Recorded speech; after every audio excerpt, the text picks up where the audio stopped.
지난주 우리는 TV 뉴스를 통해서 또 충격적인 사건을 접했습니다.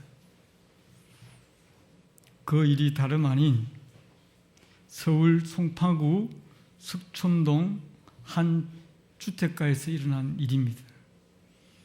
세 모녀가 한 주택가 지하 1층에서 살았습니다. 그러나 그들은 안타깝게도 함께 죽음을 맞이할 수밖에 없었습니다. 너무나 사는 것이 힘들었기 때문에 스스로 목숨을 끊었습니다. 그런데 TV 뉴스를 보면 우리가 알 수 있듯이 그들은 봉투에 돈 70만을 넣고 이렇게 마지막 인사를 적어놓고 숨을 거두었습니다. 주인 아주머니께 죄송합니다. 마지막 집세와 공과금입니다. 정말 죄송합니다. 죽음을 앞둔 세 모녀가 이 글귀를 적고 그 안에 돈을 70만 원 넣고 그들이 마지막 생을 마감했습니다.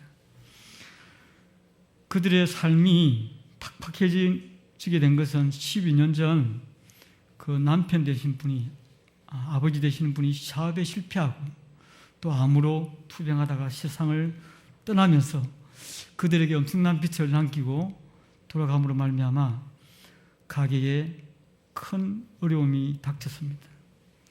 두 딸 역시 신용불량자가 되었고요. 큰딸, 둘째 딸 둘 다 몸이 좋지 않아서 거의 바깥 출입을 하지 못했다고 합니다. 이 어머니 대신 60세 된 박모 씨 혼자 겨우겨우 이 달세를 맞추고 공과금을 맞추고 살아갔던 것입니다. 박 씨마저도 지난달에 팔이 부러져서 더 이상 식당 일을 하지 못하게 되자 고단한 세상을 스스로 마감할 수밖에 없었습니다. 우리가 사는 서울날에서 이뤄진 일입니다. 이것이 우리가 살아가고 있는 현실입니다. 세상은 참으로 안타까운 일들의 연속입니다. 비극의 현장으로 변화하고 있습니다. 그러나 이 세상이 원래 이렇게 비극적인 곳일까요? 그렇지 않다고 저는 생각합니다. 원래 하나님께서 이 땅을 창조하실 때 이 땅은 정말 아름다웠습니다. 창세기 1장 31절에 하나님이 지으신 그 모든 것을 보시니 보시기에 심히 좋았더라. 저녁이 되고 아침이 되니 이는 여섯째 날이니라 라고 할 만큼 하나님 보시기에 좋았다면 이 세상이 얼마나 좋았겠습니까? 이 세상은 기쁨의 땅이었고 평화의 땅이었습니다. 아픔도 없었고요, 슬픔도 없는, 오늘 이 모녀의 소식이 들려오지 않는 그 모녀도 평화롭게 살 수 있는 그런 아름다운 곳이었습니다. 그러나 문제는 죄로 말미암아 이 세상이 한마디로 엉망진창이 되어버렸습니다. 이 세상이 완전 미쳐버렸다.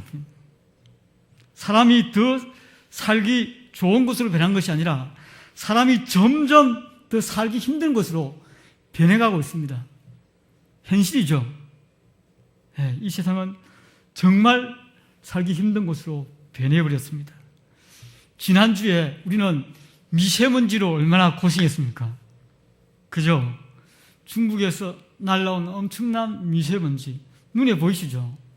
세상이 시커멓더라고요. 대낮인데도 캄캄하더라고요. 구름이 낀 것이 아니고 먹구름이 몰려온 것이 아니고 이 나쁜 미세먼지 때문에 우리가 얼마나 고통했습니까? 아름다웠던 창조 세계는 완전히 파괴되었다고 볼 수 있습니다. 파괴된 자연은 우리로 하여금 죽음으로 몰려가고 있습니다. 얼마 전 동해안에 엄청난 폭설이 내리지 않았습니까? 제가 보니까 와, 저렇게 눈이 많이 올 수 있나 그렇게 생각되어 줄 정도로 이 눈이 사람 키보다 더 많이 쌓였더라고요. 그 눈은 결코 아름다운 눈이 아니었습니다. 불출공사의 탓도 있지만 너무나 눈이 많이 내렸기 때문에, 한꺼번에 많이 내렸기 때문에 그 꽃다운 20살 이제 막 대학교에 입학한 청춘들이 그 폭설로 인하여 목숨을 잃어버리지 않았습니까? 그 부모의 심정을 여러분 헤아려 보셨습니까? 이제 막 대학을 들어갔습니다. 입학해서 참 좋았습니다. 그리고 12년 동안 정말 뒷바라지 하면서 그들 뒷바라지 했습니다. 그런데 졸지에 죽음의 몸으로 싸늘한 시체로 그들에게 다가왔을 때 그들은 얼마나 억장이 무너졌겠습니까? 이 세상은 완전 미쳤습니다. 창조 세계는 완전히 질서가 무너져 버렸습니다. 제가 뉴스를 접한 뉴스 중에 하나가 또 하나 기가 막힌 뉴스가 뭔가 하면 조류 독감, 이름 잘 아시죠? AI라고 하는데 이 조류 독감 때문에 멀쩡히 살아있는 오리, 닭을 살처분한대요. 죽은 닭도 아니고 지금 파닥파닥하는 닭을, 지금 깨깨깨하는 오리를 수백만 마리를 그거를 산채로 생매장해버리는 그런 일이 이 땅에서 일어나고 있습니다. 얼마나 비극적입니까? 얼마나 비극적인지 모릅니다.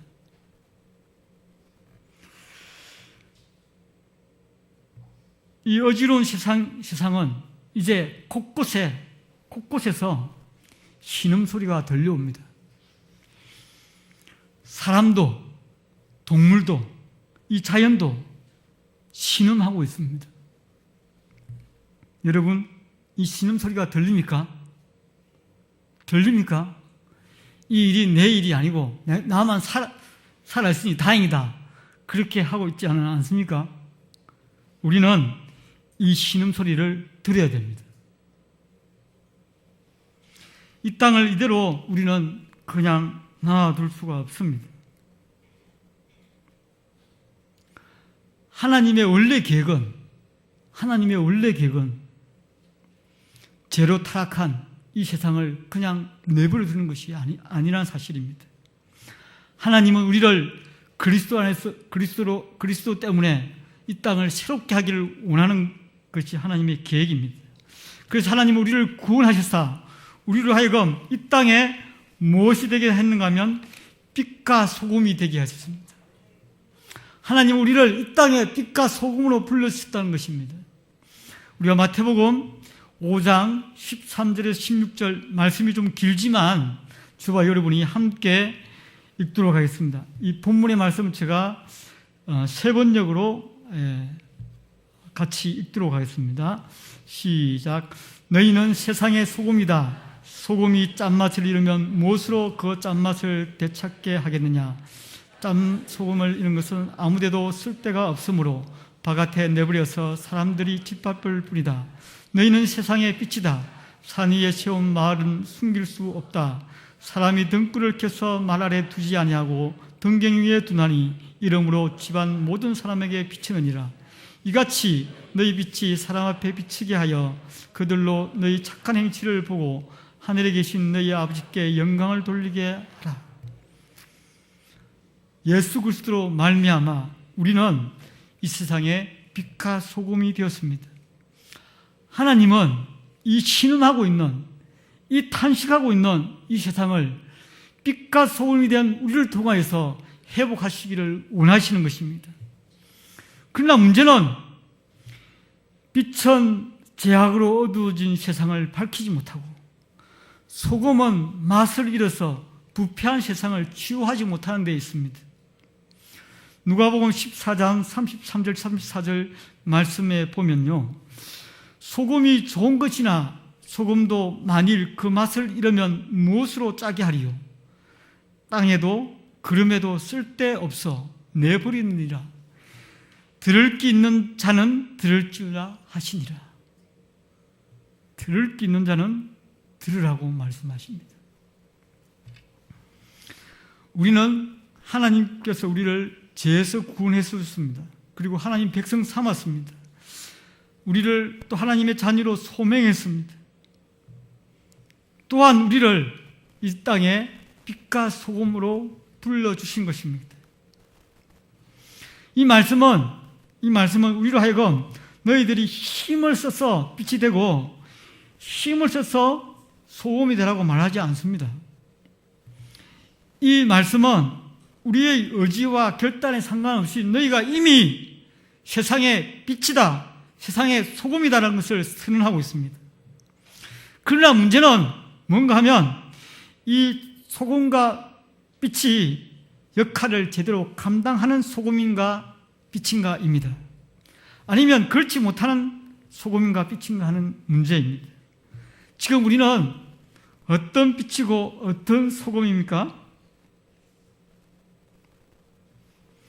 지금 우리 한국 교회는 심각한 문제에 직면하고 있습니다. 그리스도인으로서 마땅히 발휘해야 될 빛도 맛도 제대로 발휘하지 못하고 있는 실정입니다. 그래서 많은 사람들이 교회를 자기들의 소망이 있는 곳, 자기들에게 희망을 주는 곳, 자기들에게 새로운 빛을 비추는 곳으로 생각하지 않습니다. 교회를 더 이상 자신의 삶을 치유하고 회복하고 새롭게 하는 곳으로 생각하지 않게 되었습니다. 얼마나 불행입니까? 저는 오늘날 한국 교회를 보면서 참으로 안타까운 모습들을 보게 됩니다. 이제 교회는 교회 건물을 크게 짓는 일에 몰두하고 있습니다. 사람을 세우고 이 땅을 구하는 일보다 건물을 세우는 일에 몰두하고 있다는 것입니다. 빛의 역할, 소금의 역할을 완전 상실하고 있는 것이죠. 하나님을 모르는 사람, 불신자, 세상 사람들, 하나님 믿지 않는 사람들을 향하여 너희가 세상의 빛이다, 너희가 세상의 소금이라고 절대 말하지 않습니다. 세상의 부패와 어둠은 1차적으로 빛과 소금인 우리에게 있습니다.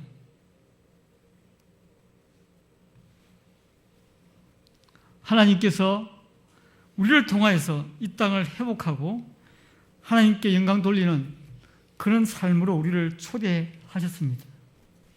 그 하나님을 신뢰하십니까? 이 땅이 회복되고 치유되고 살만한 곳이 되기 위해서는 우리는 무엇을 해야 될 것인가 하는 것을 제가 오늘 함께 나누기를 원합니다. 결론부터 말하자면 우리의 삶이 예배가 될 때 이 땅은 회복됩니다. 하나님은 삶이 예배가 되는 우리를 통해서 이 땅을 회복하기를 원하십니다. 우리의 삶이 예배가 되면 이 땅은 평화가 찾아오고 살롬이 이루어지는 그런 아름다운 곳이 될 줄 믿습니다.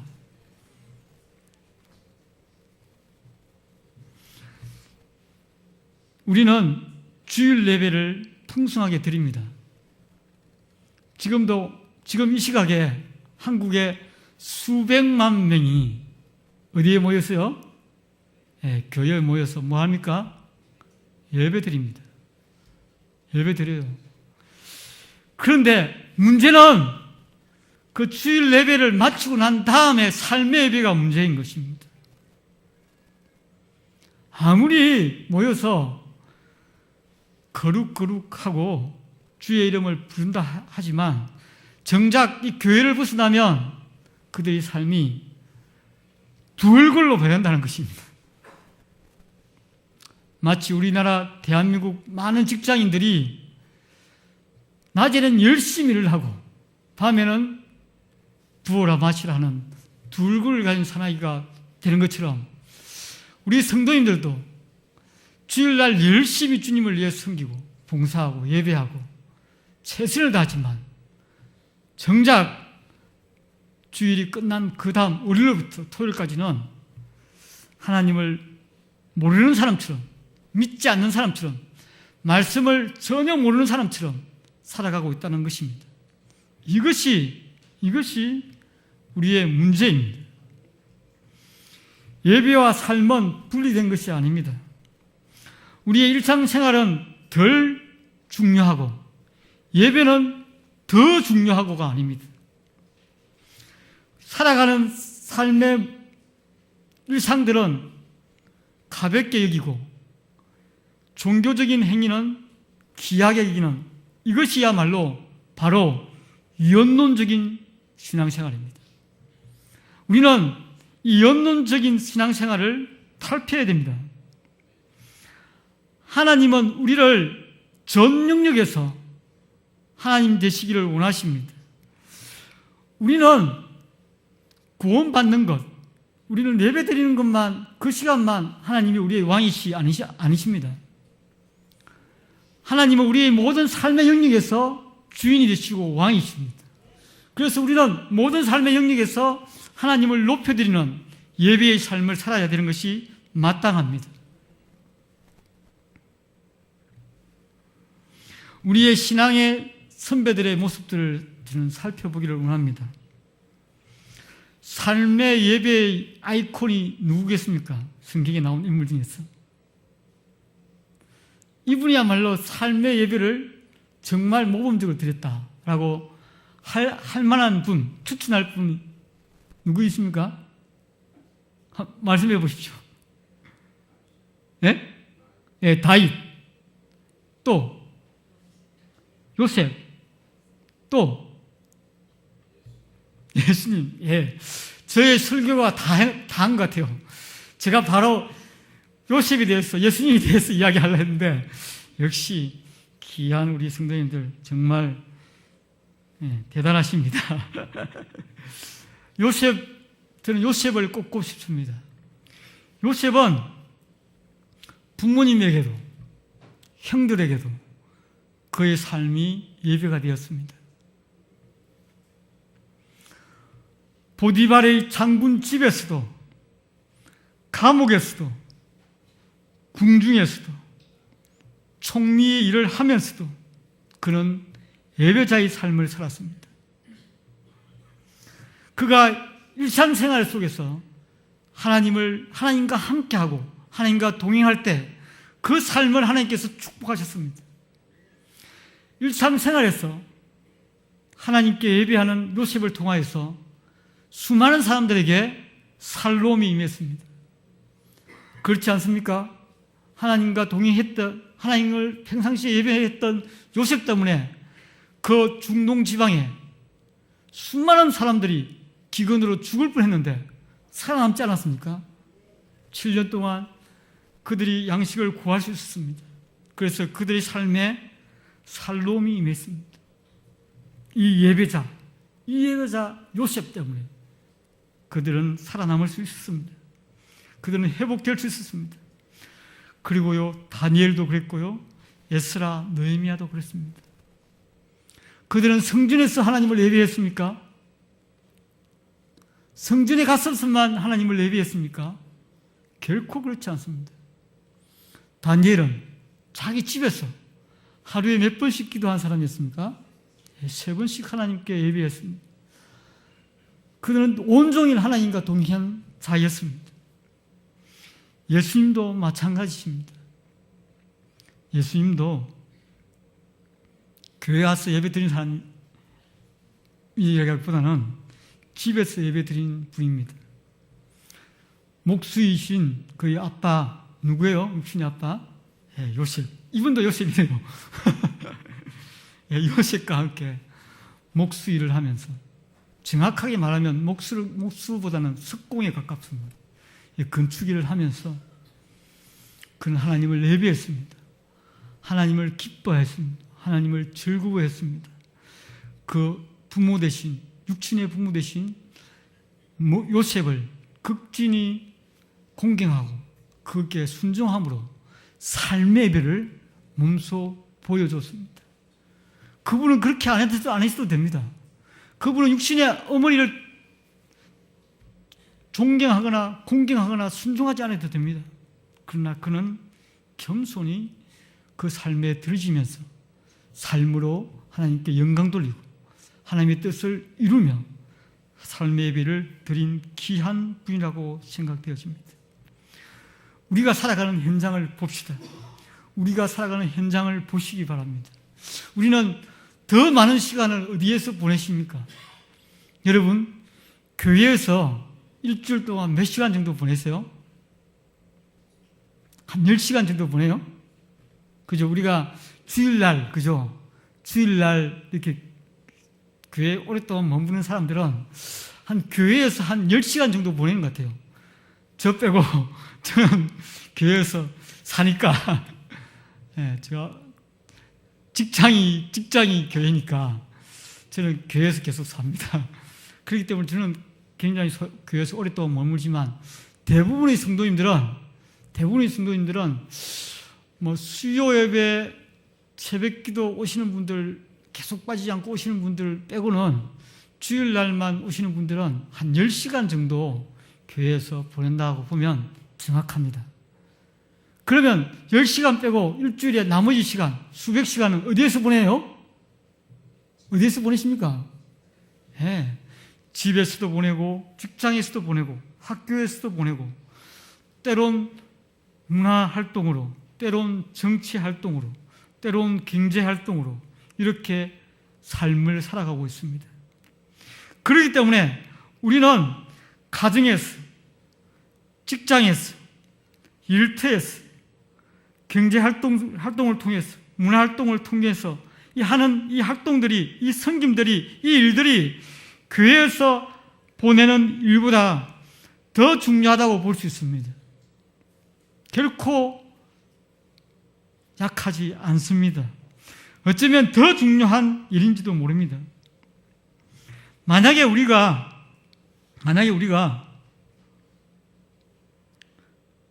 이 바깥의 세상 삶을 등한시한다면 우리의 삶은 정말 희한한 삶이 될 것입니다. 하나님께서는 그리스도인들이 일주일 내내 찬양과 기도를 하면서 성경 공부를 하면서 교회에 머물면서 생활하는 것을 원하지 않습니다. 가정에서 어머니로서 음식도 만들고 자녀들을 양육하고 또 직장에서 아빠로서 아버지로서 집안 생계를 꾸려나가기 위해서 열심히 일을 하고 이렇게 살아가기를 원하시는 분이 누구십니까? 하나님이십니다. 그렇기 때문에 우리가 일상에서 하나님을 예배하는 것, 일상에서 하나님의 뜻을 따라 사는 것, 이것이 그렇게 중요하다는 것입니다. 네덜란드 아주 유명한 신학자 아브라함 카이프는 이렇게 말했습니다. 인간 삶의 모든 능력은 하나님의 주권 아래 있으므로 우리는 구원받은 후 우리 삶 전체를 하나님께 드려야 한다. 뿐만 아니라 우리의 삶의 현장에서도 우리를 통해 하나님의 통치가 이루어질 수 있도록 최선을 다해야 한다 라고 우리에게 도전하고 있습니다. 그러면 우리의 구체적인 삶의 영역에서 우리는 어떻게 하나님을 예배할 수 있을까요? 이걸 오늘 잘 들으시고 가시기 바랍니다. 우리가 함께 로마서 12장 1절 2절 말씀을 함께 읽도록 하겠습니다. 로마서 12장 1절 2절 그러므로 형제들아 하나님의 모든 자비하심으로 너희를 권하노니 너희 몸을 하나님이 기뻐하시는 거룩한 산제사로 드리라. 이는 너희가 드릴 영적 예배니라. 너희는 이 세대를 본받지 말고 오직 마음을 새롭게 함으로 변화를 받아 하나님의 선하시고 기뻐하시고 신 뜻이 무엇인지 분별하도록 하라. 하나님은 우리를 몸으로 드리는 거룩한 예배로 초대했습니다. 우리가 일상생활 속에서 하나님께 몸으로 예배 드리기 위해서는 이 말씀에 의하면 무엇을 해야 되는가 하면 먼저 우리의 마음이 성령으로 새롭게 되어야 됩니다. 말씀으로 새롭게 되어야 됩니다. 그리고 우리가 해야 될 일은 뭔가 하면 하나님의 기뻐하시고 선하시고 온전한 뜻이 무엇인지 분별해야 되는 것입니다. 이 분별함이 없이는 우리가 삶의 예배를 제대로 드릴 수 없습니다. 우리의 삶의 예배가 되려면 우리의 각 생활 영역에서 하나님의 선하시고 기뻐하시고 온전한 뜻이 무엇인지 분별해야 된다는 것입니다. 우리를 둘러싸고 있는, 또 우리가 그 가운데 살고 있는 다양한 영역들을 우리가 한번 살펴보기를 원합니다. 우리가 영화를 보거나 이렇게 음악을 듣거나 또 여행을 떠나거나 하는 그런 모든 영역들, 또한 우리가 집을 사거나 팔거나 아니면 전세를 구하거나 전세에 들어가거나 또 집을 옮기는 그런 모든 경제활동들, 또 우리가 선거 때면 투표를 하는 일이거나 아니면 내가 직접 피선거권자가 되거나 아니면 열심히 학교에서 공부하거나 직장에서 일을 하거나 가정의 주부로서 가정 가사 일을 하거나 이 모든 영역에서 우리가 어떻게 하나님을 예배할 수 있을까요? 먼저 저는 일터에서 예배하기를 여러분들에게 권고합니다. 사람들이 지금 뭘 하고 있습니까? 열심히 지금 아마 아파트를 짓고 있는 것 같아요. 아파트 옥상에서 이렇게 철근을 지금 이렇게 엮어서 그 한 층을 더 올리려고 하고 있습니다. 우리 모두는 일을 하는 존재입니다. 하나님은 이 세상을 창조하실 때 우리가 창세기 1장 27절, 28절에 읽었듯이 우리를 창조하시고 난 다음 우리에게 그냥 놀고 먹으라, 내가 다 줄게, 이렇게 결코 말하지 않았습니다. 입만 벌리고 있으라, 그러면 내가 다 넣어줄게 하지 않았습니다. 어떻게 했습니까? 생육하고 번성하고 땅을 정복하고 땅을 다스리고 공중의 모든 새들, 동물들 다 다스리라고 우리에게 일을 주신 것입니다. 노동을 주신 것이죠. 이 노동은 사람이 타락해서 죄를 지어서 주신 벌로 준 것이 아닙니다. 이 노동을 통해서 하나님의 일을 하라고 주신 것입니다. 그렇기 때문에 우리의 일은 귀하고 거룩한 것입니다. 저는 성도님들, 여러분들의 삶을 보면서 정말 열심히 일하시는 성도님들 정말 존경스러워합니다. 이것은 하나님의 일입니다. 하나님이 대신 이 땅에 내려와서 집을 지을 수 없잖아요. 하나님이 대신 이 땅에 내려와서 옷을 만들 수 없잖아요. 누구를 통해서 합니까? 바로 우리들을 통해서 합니다. 하나님이 대신 내려와서 보험 설계사를 못합니다. 위기에 닥칠 사람들을 미리 대비해 줄 수 없습니다. 하나님 우리를 통해서 그 일을 하시는 것입니다. 그렇기 때문에 이 일은 너무나 신성한 것입니다. 이 앞에 문구를 같이 한번 다 같이 읽도록 하겠습니다. 시작. 노동이 예배요, 예배가 노동이다. 아주 유명한 말입니다. 우리가 일을 사람 보는 그 앞에서 눈 가는 식으로 하지 말아야 됩니다. 우리는 하나님께 예배하듯 우리의 모든 일을 해야 됩니다. 그리고 우리는 부지런히 일을 해야 됩니다. 성경에 게으른 자에게 악한 말들이 많이 있습니다. 일을 하지 않는 사람은 곧 예배하지 않는 사람과 같습니다. 부지런히 주의 뜻을 이 땅에 이루어드리는 주의 계획하심과 우리를 통해서 이루고자 하는 그 아름다운 세상을 만들기 위해서 주님 앞에서 부지런히 일해야 됩니다. 일이 단순히 먹고 살기 위해서, 돈벌이 하기 위해서 하는 것으로 전락되어서는 안 됩니다. 제가 얼마 전에 우리 옥 집사님으로부터 들은 이야기인데요. 우리 옥 집사님이 새로운 직장을 얻었습니다. 이렇게 새롭게 이렇게 뭔가를 고쳐주고 만들어주고 꾸며주는 일을 시작했습니다. 그런데요, 집사님이 저에게 아주 자랑스럽게 이야기하더라고요. 다른 직장과 달리 집사님이 나가시는 직장은 직원이 2명밖에 없어요. 없지만 두 분이 하루를 시작하기 전에 하나님께 예배하고 시작한다고 했습니다. 오늘 또 이 일거리가 없나? 오늘 또 놀면 어떡하지? 하는 염려로부터 시작하는 것이 아니라 오늘 주실 하나님의 은혜, 그분이 주신 이 직장을 하나님께 올려드리는 일부터 시작하는 이 일이야말로 일터의 예배가 아니겠습니까? 여러분의 삶이 그런 예배가 되시기 바랍니다. 저는 학생들에게 말하고 싶습니다. 공부하는 사람들에게 말하고 싶습니다. 학생의 일은 뭡니까? 학생의 일이 뭐예요? 공부입니다. 학생의 일은 공부입니다. 공부를 열심히 해야 합니다. 공부를 통해 하나님의 영광을 돌려야 합니다. 이것이 학생의 일입니다. 문제는 공부 열심히 해서 좋은 대학 가는 게 목표라면, 또 공부 열심히 해서 좋은 직장 구하는 것이 목표라면, 또 공부 열심히 해서 돈 잘 버는 것이 목표라면 그것은 공부 예배가 되지 않습니다. 이 공부를 열심히 함으로 말미암아 하나님께서 내게 주신 달란트를 개발하고 그 달란트를 통해서 하나님의 일을 하고 하나님의 뜻을 이 땅에 이루어드리고 하나님께 영광 돌리는 그런 마음으로 공부한다면 그 학생이 드리는 공부는, 그 학생이 하는 공부는 예배입니다. 요즘 새로운 책이 나왔는데요, 공부는 예배다라는 책이 나와 있습니다. 여러분 한번 사서 자녀들과 함께 읽어보시면 여러분들 자녀들에게 큰 도움이 될 것입니다.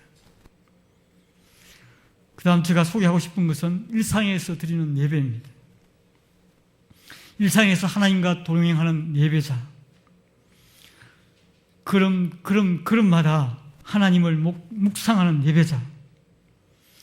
길을 걸어갈 때도, 버스를 기다릴 때도, 버스를 타고 갈 때도 하나님을 묵상하면서 하나님 이 길을 무사히 갈 수 있도록 도와주십시오. 저 운전자에게 건강을 허락하여 주십시오. 이 승객들에게 안전을 허락하여 주십시오. 라고 기도한다면 그것은 우리가 드리는 일상의 예배가 될 것입니다. 우리가 운전할 때도, 우리가 마트에서 물건을 살 때도 우리가 하나님과 함께 한다면 그것은 우리가 드리는 예배가 될 것입니다. 우리가 장사를 할 때도, 우리가 집을 살 때도, 자동차를 살 때도, 여행을 계획하고 여행을 갈 때도, 요리할 때도, 설거지할 때도 하나님의 뜻에 따라 하나님이 기뻐하시는 것이 무엇일까? 선하신 뜻이 무엇일까? 온전한 뜻이 무엇일까? 라며 하면서 장사하고 집을 사고 자동차를 사고 여행을 가고 요리를 하고 설거지를 한다면 그것은 우리가 일상에서 드리는, 하나님께 드리는 예배가 될 것입니다. 이 사진은 지금 뭘 하고 있어요? 열심히 설거지를 하고 있습니다. 저도 아마 거의 매일 설거지를 하고 삽니다. 처음에는 제 집사람이 무서워서 했습니다. 살아남기 위해서, 집안의 평화를 위해서 했습니다. 그러나 이 설거지를 하다 보니까요, 이 설거지가 참 귀한 일이더라고요. 우리는 보통 밥을 먹으면 이렇게 배가 좀 부족하면 노곤해지고 이렇게 만사가 귀찮아지면서 소파에 앉아서 들어 눕거나 이렇게 막 그렇게 하고 싶잖아요. 그죠? 이래서 가지고 설거지하기 얼마나 힘듭니까? 저도 그 고통을 압니다. 그런데 설거지를 하다 보니까요, 설거지를 하면 첫 번째 우리 집사람이 아주 즐거워하더라고요. 기뻐하고 즐거워하더라고요. 그리고 이 설거지를 하면 집안이 깨끗해지더라고요. 가끔씩 저희 집의 수치를 이야기해서는 좀 그렇지만 설거지를 하지 않고 그대로 두고 하룻밤을 지내는 데 있는데요.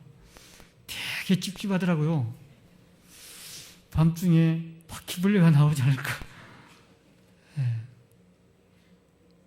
환경을 깨끗게 하는 것, 설거지하는 것, 하나님 기뻐하시는 예배입니다. 분명히 예배니까 우리 행정인 여러분들 부지런히 집안을 청소하고 설거지하면서 그걸 통해서 하나님께 영광 돌리는 삶의 예배를 드리시기 바랍니다. 우리가 하나님의 뜻을 벗어나서 과도한 소비, 과소비라 하죠. 과도한 이윤 추구, 과도한 낭비, 과도한 욕심, 과도한 사치, 과도한 게으름, 과도한 폭식, 과식이라죠. 이것은 일상 예배의 뭡니까? 적들입니다. 이것은 결코 이런 것을 통해서 하나님을 예배할 수 없습니다. 고린도전서 6장 19절 20절 말씀을 함께 읽도록 하겠습니다. 고린도전서 6장 19절 20절 너희 몸은 너희가 하나님께로 받은 바 너희 가운데 계신 성령의 전인 줄 알지 못하느냐. 너희는 너희 자신의 것이 아니니라. 값으로 산 것이 되었으니 그런즉 너희 몸으로 하나님께 영광을 돌리라. 우리의 모든 삶이, 우리의 몸으로 하는 모든 것이 하나님께 영광을 돌리면 그것은 우리가 드리는 삶의 예배입니다. 제가 한 분을 소개하고 이 말씀을 마치도록 하겠습니다.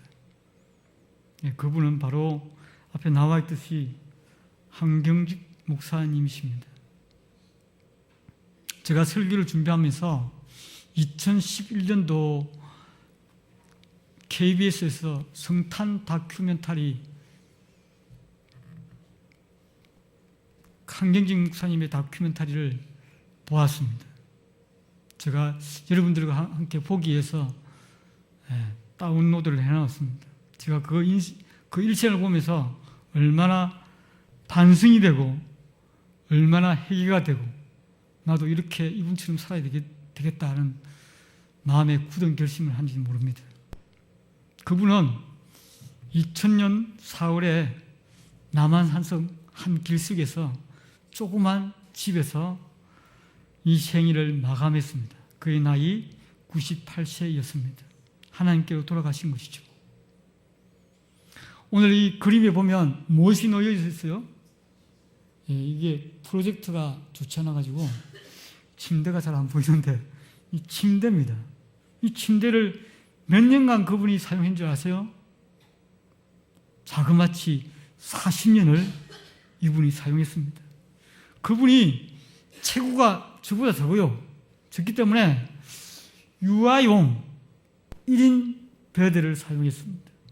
이것을 자기한테 몸에 맞기 때문에 가소비하지 않고 사치하지 않고 여기서 40년 동안 보냈습니다. 그분이 누구입니까? 그분이 돈이 없어 이런 생활을 했습니까? 그분들의 성도님들이 어마어마한 사람들이 많아요. 그분의 교회는 수만 명이 모이는 교회입니다. 왜 이분이 이런 삶을 살았을까요? 그는 삶을 살면서 가난한 고아들, 앞을 보지 못하는 맹인들을 위해서 자기의 전 재산을 드렸습니다. 그는 죽기 전에 이렇게 자녀들에게 이야기했습니다. 내가 가진 것은 땅 한 평도, 집 한 채도 없다. 그러니까 기대하지 말라 라고 말했습니다. 그가 은퇴를 하고 은퇴 목사가 되어서 남한산성 조그만 집에 거처하면서 그가 남긴 것은 이 고작 자그마한 침대 하나, 그리고 그가 오랫동안 썼던 안경, 그리고 그가 오랫동안 깨끗하게 입었던 헤어진 양복 몇 벌, 그리고 그가 오랫동안 사용했던 낡은 성경뿐이었다고 합니다. 그리고 그가 종교계의 노벨상이라고 불리는 템플턴 상을 수상하고 난 다음 받은 상금 준액을 북한 선교를 위해서 사용하도록 헌납했습니다.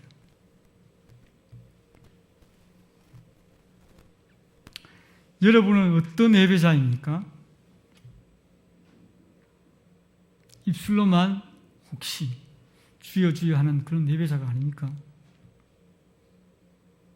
하나님은 우리를 이 땅을 밝히는 빛으로, 이 땅을 치유하는 소금으로 우리를 불렀습니다.